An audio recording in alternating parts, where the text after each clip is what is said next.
Les montreurs de marionnettes font venir un public ravi qui applaudit comme à Guignol.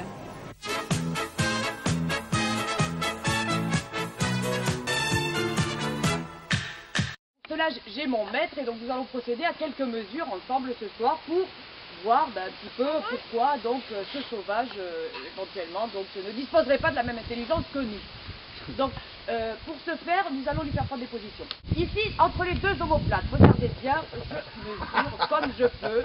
Voilà. Donc entre les deux omoplates, vous vous rendez compte donc de la longueur qu'il y a entre les deux omoplates. Je tape sur le crâne et là, il se retourne. Il vient vers moi, Je remesure et là vous vous rendez compte aussi que nous avons quasiment la même longueur. Professeur, excusez-moi. Comment C'est quand même un petit peu bizarre ce que vous racontez. On a bien l'impression quand même que son crâne, sa tête est énorme. Alors ce qui voudrait dire que son cerveau doit être aussi bien plus grand et donc son intelligence devrait être aussi développée. Non, je ne comprends pas. Je pense qu'il a dû gonfler de la tête. Voyons que se passe-t-il avec le révolutionnaire. Ay, caramba! Ma che passa qui? Mon frère, ne te laisse pas faire!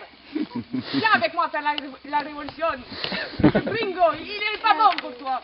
Tu viens avec moi! Mais il n'en est pas question, et d'abord, qu'est-ce que tu fous là? C'est même pas chez toi ici! Mais non, viens mon frère! Tu seras en première ligne dans la révolution! Moi je serai derrière, c'est pas grave, mais viens avec moi! Mais non, mais moi je t'offre une place au musée de l'homme dans le formol! Oui!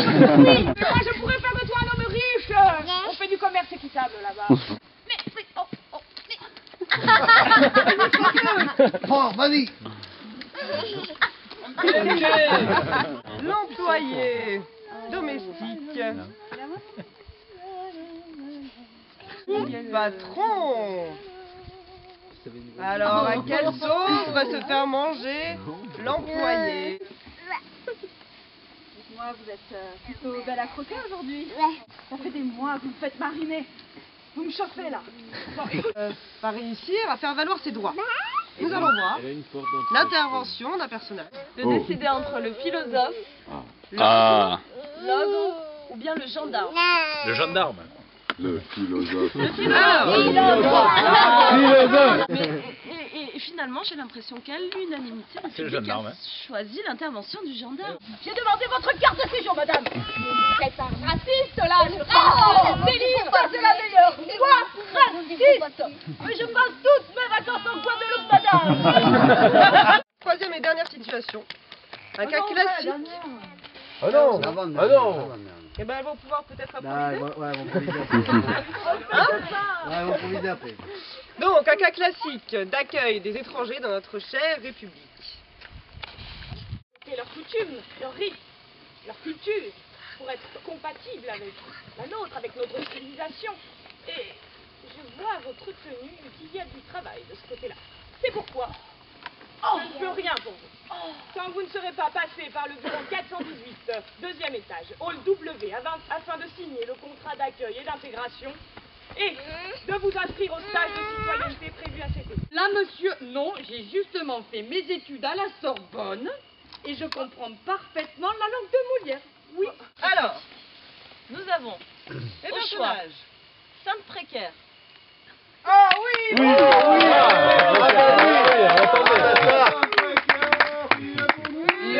philosophe le philosophe. Non. et enfin le loup. C'est précaire. Mais c'est une république. Mon cul, ouais. Bernard, j'ai plus une boulette, j'ai merdé.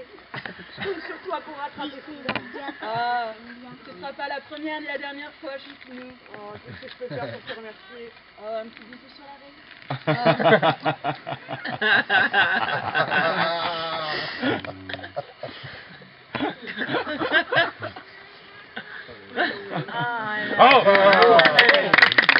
Il faut mettre un thermomètre. Il faut mettre un thermomètre.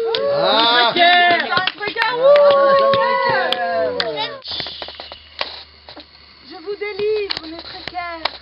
Maintenant que vous êtes vivants, des turpitudes intellectuelles qui vous rendent lucides sur la cruauté du monde N'analysez plus le monde social. Acceptez les hiérarchies. Soumettez-vous aux puissants. Ayez les certitudes d'un monde figé. Redressez vos frères et répondre à la demande du marché.